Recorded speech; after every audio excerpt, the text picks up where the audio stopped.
right, first up from Rhode Island, we have head coach Tammy Reese, as well as student athletes Sophia Vital and Albina Silla. So we will start with an opening statement from Coach Reese. Got to give credit to Gail and her crew. Obviously, all top 4 seeds made it. They had a great season. Knock on wood, they were injury-free this year and really competitors. It's always a war and a dogfight when we play them. Really scrappy. That's what those Aussies do to you. So I really want to congratulate them on the semifinals and on a great season. And the second half was our half. We got back to what we do discipline-wise, and our game plan, they executed it to a T. That halftime speech this time was a little bit more riled up. I woke them up a little bit and reminded them of what we have to do offensively, where the ball has to go, and taking care of the basketball, handling their pressure a little bit better, and flowing into our offense. And I thought third and fourth quarter we did that. So also, Albina getting on the boards in that second half and starting us off where she's getting offensive rebounds, we're tying it up, we're getting a little lead. She just dominated the boards for us where no one else was going. And so really proud of Big Girl today of having just an unbelievable second half. You know, we rode on her shoulders today, and we got the ball where we wanted it, and she made every big shot. So really just proud of our second half execution. And then Soph really handling that pressure in the second half. She was a one-man show. Looked like a little gnat out there, them trying to trap her and foul her. But, you know, Big and Little over here did a great job in that second half controlling the game. Thank you, Coach. We'll now open it up to questions for our student athletes.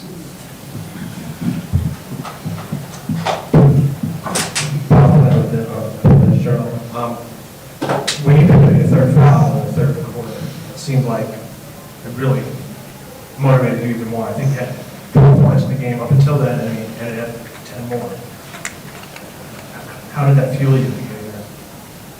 You seemed to pick it up after the foul. I feel like it fueled me, especially after the first 2 quarters, because I know if I pick 2 fouls too early, I'm not going to play. And that already fuels me enough. And when I got that third one, I was like, I'm going to make sure the fourth one is not coming. Because I know where I mess up and where I usually get the fouls, so it's easier to think how I need to fix it. So that even fueled me even more and gave me that edge. And especially when the game was so tied, that also. I don't think so.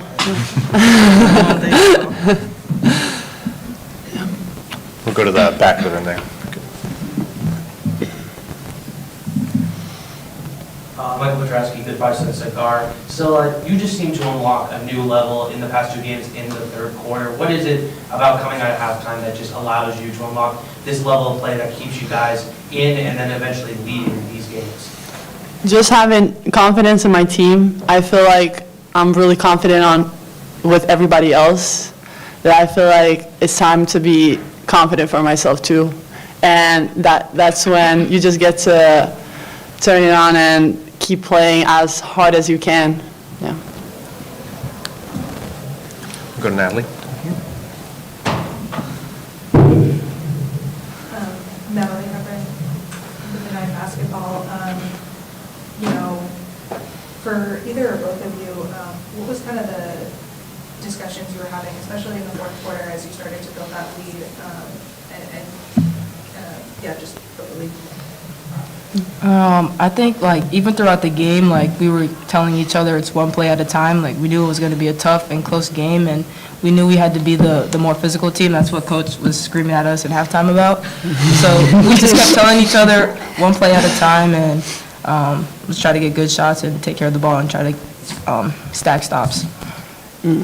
Yeah, just doubling that was so said, because it really was one possession at a time. And I feel like when we play like that, that's one of our best basketball that we usually play. So I was really proud of the team that we executed that really well. Zach.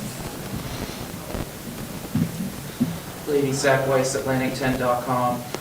the last 48 hours have definitely been a marathon. What's the biggest thing you've learned about yourselves as a team, and how do you think it's helped you get through these first 2 games? I think we had these 3 goals in the beginning of the season, and one of them was to have the best chemistry, to be the most together team, and I think it's really showing towards this time of the season, and we're staying together, and we're really locked in on that one big goal, winning that championship.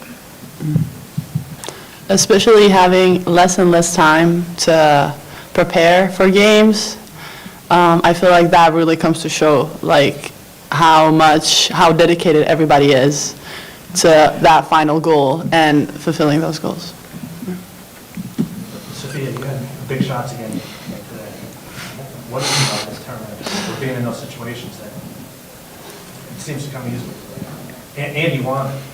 Yeah, I'm just the type of player that really likes clutch time. I like making big shots for my team. I like doing whatever my team needs me to do to win. So just being in those clutch moments is my favorite thing ever. We'll go right here.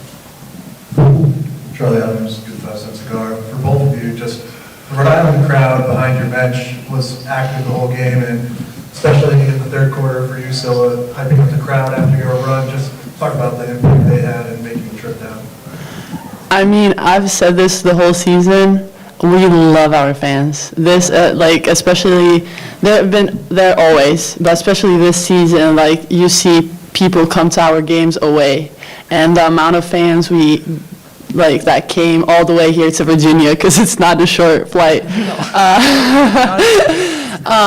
It's so impressive, and we appreciate each and every one of them. And at this point, we know every single one of them. They're like family to us.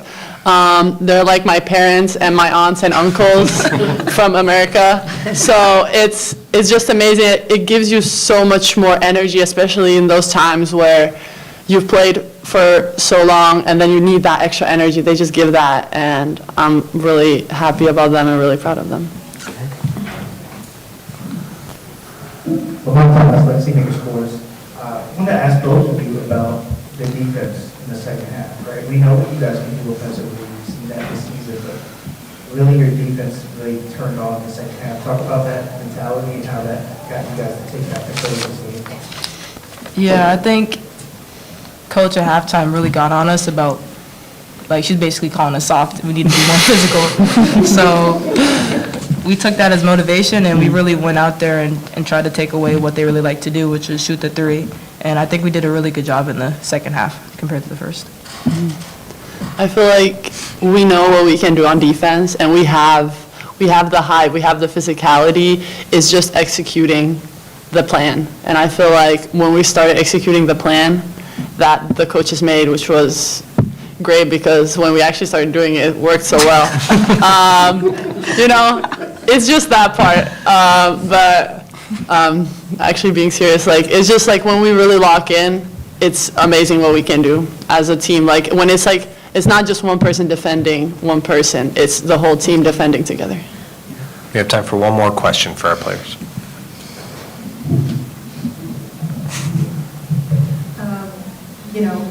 Kind of going off of that, what have you learned in the last 2 days that'll help you kind of put together that full 4 quarters and maybe, as you said, follow the game plan for the full 4 quarters? Yeah, I feel like we just got to start more solid. I personally didn't start really solid this game. But I feel like we really need to concentrate on that, especially because we don't have that much time to rep everything up about the other team. So we just got to really lock in on that start. I feel like if we get that, the second quarter is going to be way easier. And we've seen that this season. As soon as we have a good start, the second quarter and the third quarter and the fourth quarter, just they flow right next to each other. So, yeah. All right. Thank you very much, Sophia and Albina. Thank you, guys. Great job, ladies, good job, very impressed. I'll be very impressed. Okay, we'll now open it up to questions for Coach. We'll go to Daniel first.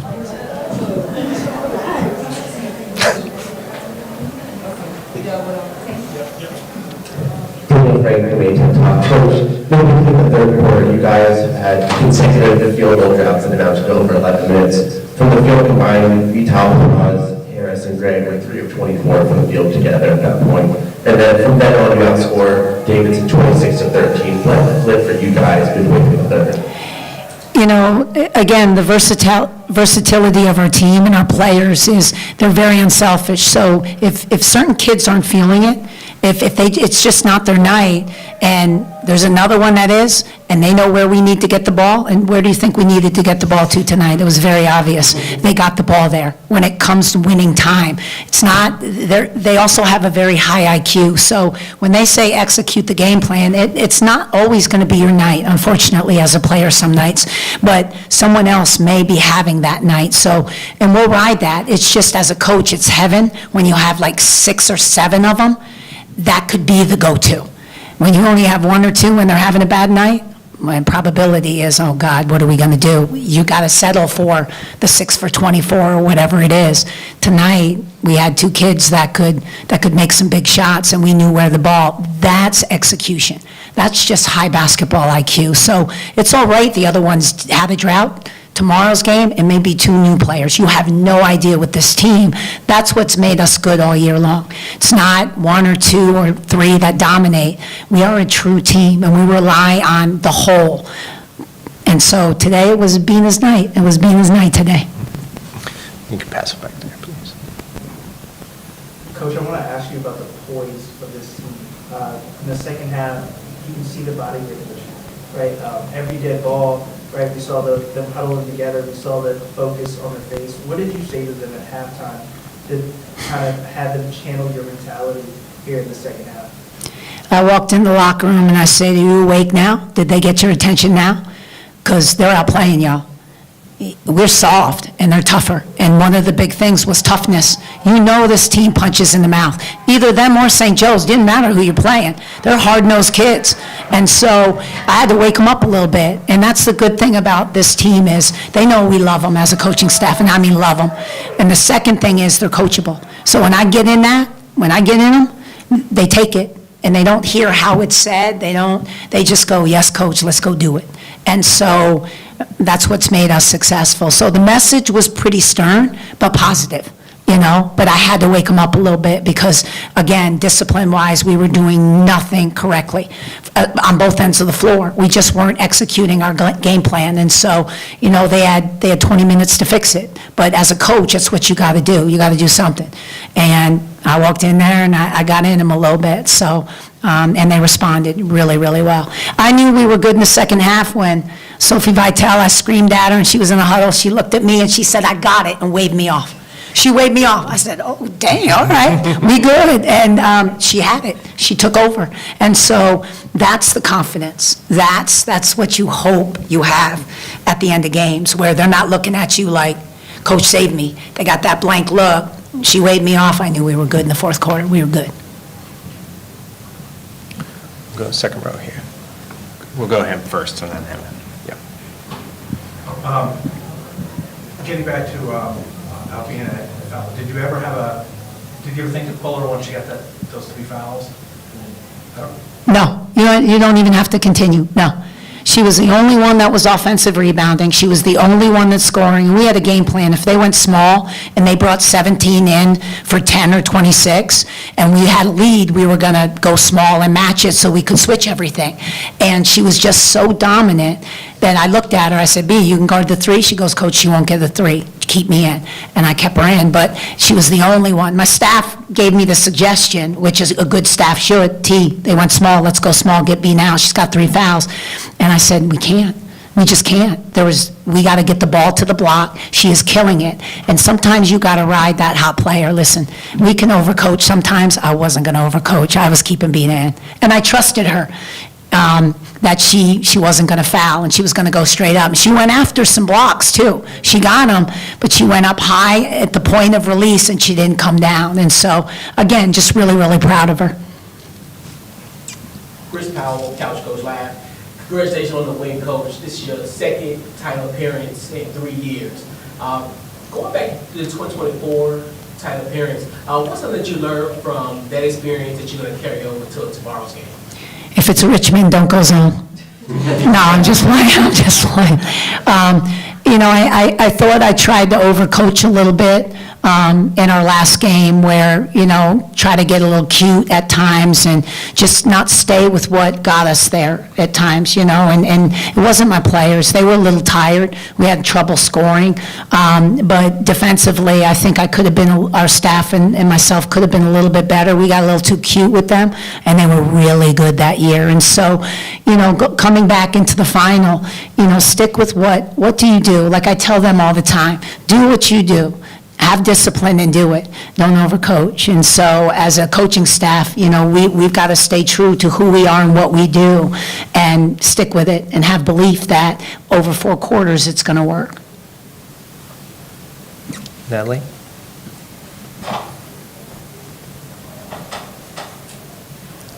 Natalie covering Good Night Basketball. You know, you only had 4 trips to the free throw line today. Is that something you're looking to change tomorrow? And how do you hope that you'll be able to accomplish that? You know, that's always a goal. We talk about our 4 goals we have every game of what we need to do. And today, you know, we pounded the paint. I give credit to Davidson. They guarded without fouling. I thought there was some reaches and stuff, but, you know, the refs came to me and said, hey, listen, we're letting it go on both sides of the ball. It's physical down there. So I said, all right, now I understand how we're playing. So I told our kids, you got to power up. No more finesse. No, we're not going to get calls. They're calling it a certain way, and I thought it was very even both ways. So although our goal is to hunt the paint, we hunted the paint second half and got really efficient. We made shots. So they didn't do a great deal of fouling. So, you know, of course, we want to hunt the paint. We always do. And our goal is to get 20 free throws every game and then make more free throws than your opponent attempts, so guard without fouling. Today, we made shots. You know, again, you got to figure out ways to win. We didn't get to the free throw line, but we got the ball in the paint. I'll take a 2-foot layup and a 4-foot shot any day of the week. Charlie? Charlie Adams, 35 Cent Cigar. I've talked to the players about it, but it feels like a home crowd there for these first 2 days of the tournament. Coming into the championship game, you're going to be facing a team from Virginia. Just talk about the environment so far and what the environment's going to look like tomorrow. You know, first and foremost, I you know, love Henrico. It's a great environment. They do a fabulous job of trying to fill this arena. It gets better and better every year. And then there are certain teams that travel really, really well. And listen, y'all write this, print it, do what you want.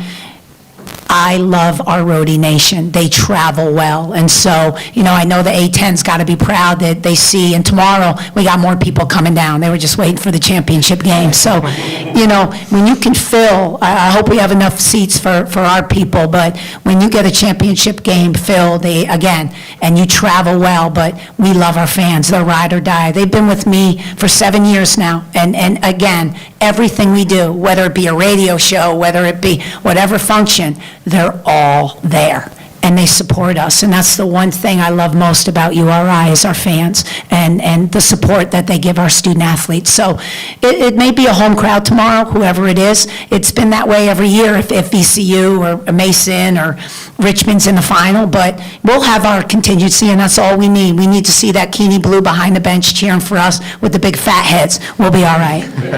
We have time for one last question. We'll go to Zach on this one. Tammy, Zach Weiss, Atlantic10.com.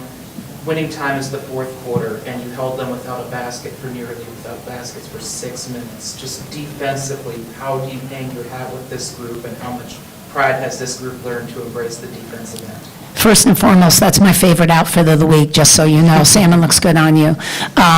Secondly, you know, I didn't recruit defense, I'm going to say it again, but they commit. And I make them commit because I get in them on that end. I'm a defensive coach, but we recruited offense. And so, you know, they're committed to each other. When I say you cannot give up threes at the end of games, you cannot.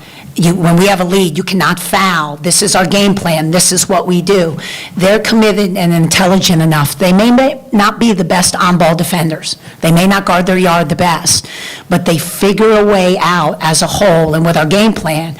And again, as they said, if they commit to it, they're pretty successful. And that's what we thought going into the year. We can scheme, we can do some things. I can get in them and light a fire enough to get them to play a little bit of defense. Can we score? That was our big thing. And so I'm just really proud that they bought in. And their second goal on the sheet in the beginning of their goals was best defensive team in the A-10. And you can see best offensive team, because every day in practice, we focus on offense, but they were committed to the defensive end, and in the fourth quarter, you must get stops. And for us, it's imperative, because we want to play fast, and we're best when we're coming out of transition. And so, that's a credit to my staff and to the players. They bought in, and my staff does a great job game planning. All right. Thank you very much, Coach. Now, good seeing you. Thank you. Go Rhode!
Dunn and Katie Donovan. We will start once again with an opening statement from Coach.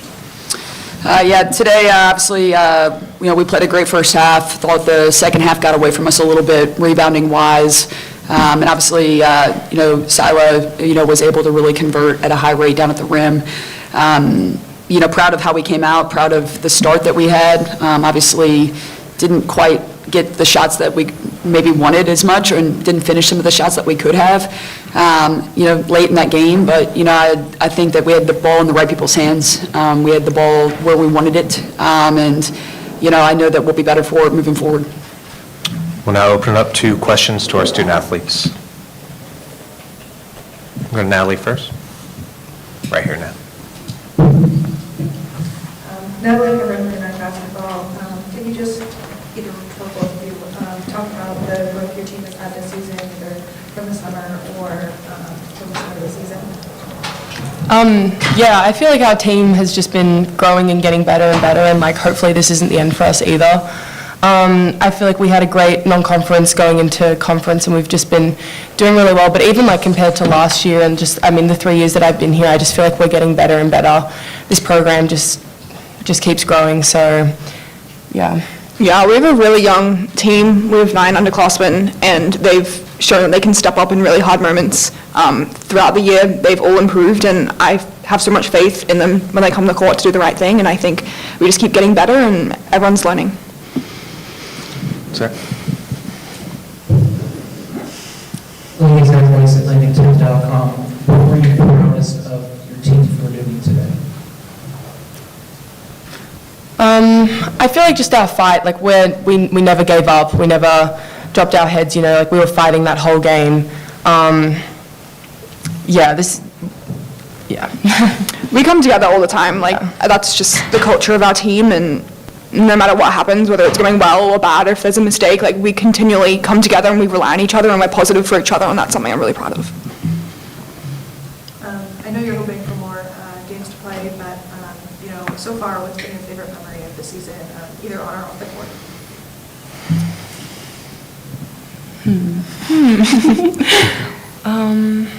It's probably the pajama pants.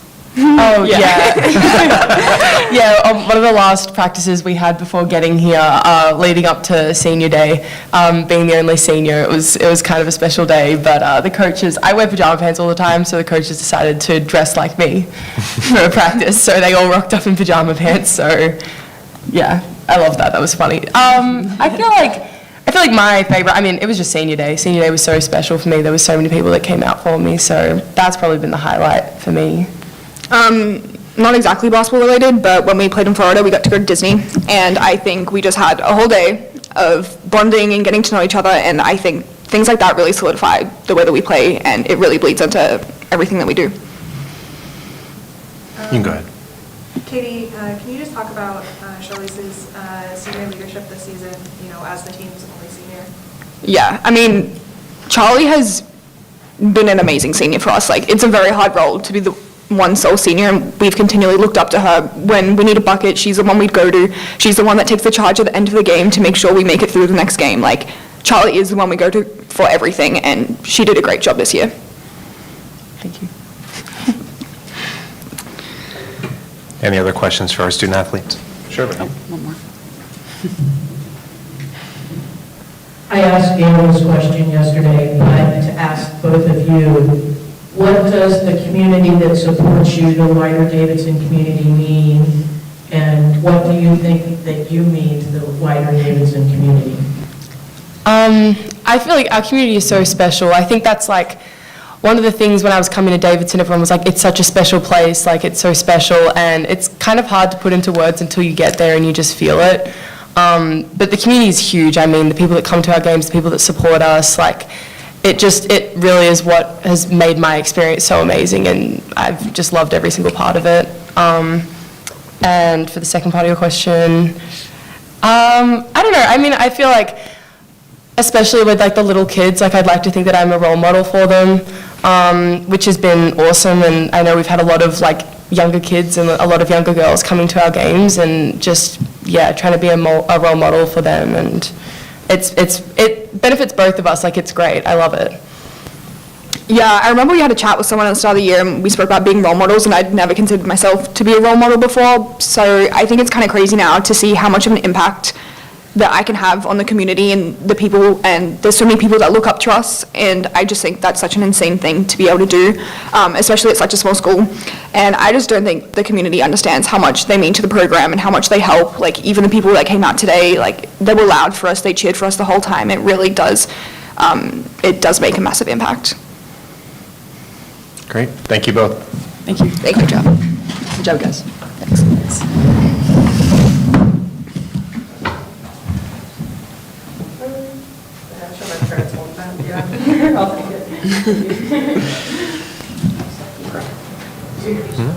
It's hers. Yeah. All right, we'll now open it up to questions for Coach. Sarah? She's got you. You heard the ladies mention play. Obviously, there was some foul trouble later in that first half, but the 1v1 stop that Jasmine had and the fight we continue to have to build off of that, how important was that fight to just stay ahead of that curve and stay ahead of those punches? You know, I mean, our kids, just care about winning, and I think that shows up on the defensive end. I think the way that we guarded today, I mean, forcing Rhode Island into 18 turnovers, I mean, that was probably one of their season highs. They don't turn the ball over a lot, Obviously, down the stretch, Silo was really efficient, but the rest weren't, you know what I mean? And we just needed to have a better answer for that. And, good job to Tammy to keep finding that, and them have the discipline to keep doing that. But, I think that just with Charlize, with Katie, with some of our other upperclassmen, Jasmine Timerson, everybody that stepped out on the court, like the bench, I mean, everybody is just rowing in one direction, just care about winning. And I think that's what I'm really proud of is, I mean, we had a lot of people step up at different moments. Emily Vessel, didn't play a whole lot in the first game we played against Rhode Island, and she had a big impact today. Angie Zaka didn't go in the game up at Rhode Island, and she was able to come in and provide some valuable minutes. And then obviously Elena and Nez are, able to do some different things, but I think the fight is a collective fight. Like, everybody's fighting for each other, and that's, to me, what you saw today. And, the ball just didn't go in the hoop. And, to me, that's, I've got to do a better job for our kids. Natalie, Hubbard with the Nine Basketball. Before the season started, you talked about how young your team was Yeah. and how you were excited to see them grow. How did you see them grow? I know you might have more basketball to play, but just up to this moment so far. Yeah, I mean, we've just, we put a really competitive schedule in front of our team. We played some of the best teams in the country really close. Obviously would like to have gotten over the hump in those games, but we were competitive in all of them, and it was really only games that, we had specific circumstances that we didn't really show up to play in. When we played at UNC Charlotte, right before the game is when we found out about Sylvie's diagnosis. Our team wasn't prepared really for that. I mean, how can you? I don't remember anything about that game. I have no idea what happened, because my mind was somewhere else, and so was our kids because they care so much for Sylvie. So when you think about it, we've been through these hard things, and really we've been pretty consistent throughout just at getting better, ending on a 5-game winning streak before today.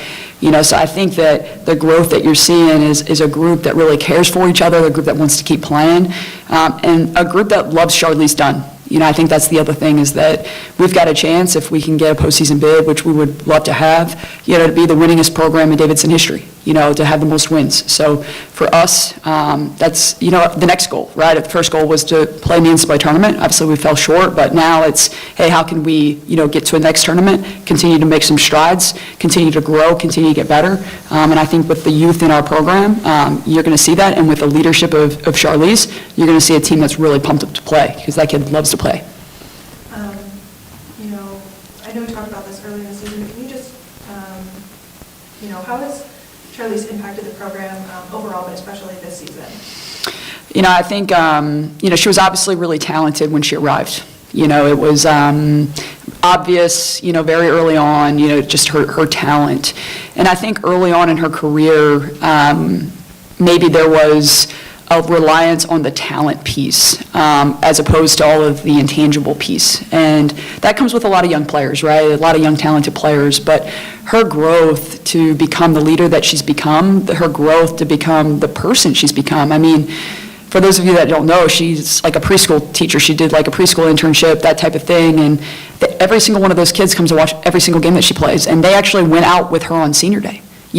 She made such an impact that they were out on the court on senior day. We had all these little kids, and so I think what Charlize has just done during her time to grow and mature and really fall in love with Davidson and allow us to love her back. I think that what you've seen is just a young woman that's, come really close to doing everything you can at a place. She's made an impact in the classroom, getting all academic. She's made an impact in the community and on the court, man. She's one of the best players in our league, and hopefully will be, playing a lot more basketball in her future too. So I just think she's just been such a blessing to coach, a joy to coach, and somebody I'm incredibly proud of, not just for the basketball, but for who she's become as a person. And if you'd like to talk about it, what has it meant to you and the team to have Sylvie here with you and continue to be with the program as she's going through treatment? Sylvie is an incredibly strong young woman. She's had a really rough shake with injuries and, setbacks and injuries and those types of things. Then obviously now we kind of find out that she's been battling cancer the whole time. You know what I mean? It's like, you just think about this and, to me, having her here was huge. Obviously, having, her presence around when she's up for it is huge.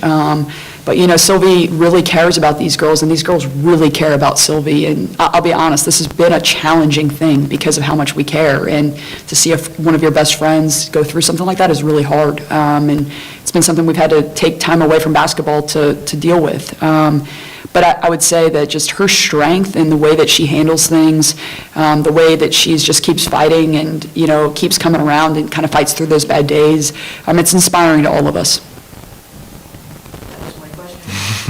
Any other questions for Coach? All right, thank you very much. Thanks.